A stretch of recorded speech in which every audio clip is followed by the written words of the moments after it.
Agar bu dunyoda abadiy tirik qolishni iloji bo'lganda Rasululloh alayhisalom hozir ham tirik bo'lardilar. Rasululloh alayhisalomki vafot qildilar, endi bizga yo'l bo'lsin o'lmaslikka. Bu umuman har sohaga olganda iloji yo'q narsa. Har sohaga nima ish qilsak qilaylik, o'limdan qochib qutulib bo'lmaydi. Xudo bizga bergan umrni, bergan rizqni yashaymiz. Xo'p, o'limdan qochib qutulib bo'lmasak, unda nima qilaylik?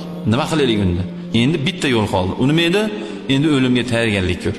Qishda g'amini yozda ye deydi, to'g'rimi? Qishda g'amini yozda ye. To'y qilayotgan oldin 1 oy, 2 oy oldin harakat qilishni boshlaydi, to'y qilayotgan odam. To'yxonasini gaplashadi, xarajati, xullas o'ziga yarasha muammosi. Uy qurayotgan odam ham shu. Endi bizni o'limga bo'lgan tayyorgarligimiz, o'limdan keyin bizga nima asqotadi degan savol.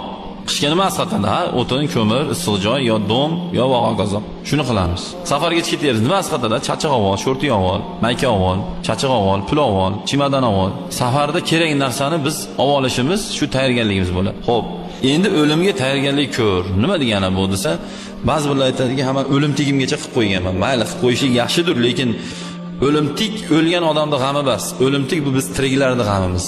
Bir odam vafot qilsa, uni kafanlash, yuvish, janozasini o'qish va olib borib ko'mish biz tiriklarning zimmamizga vojib bo'ladi. O'limga tayyorgarlik o'lgandan keyingi kerak bo'ladigan, o'lgandan keyingi asqatadigan narsalarni bosib tashlash kerak.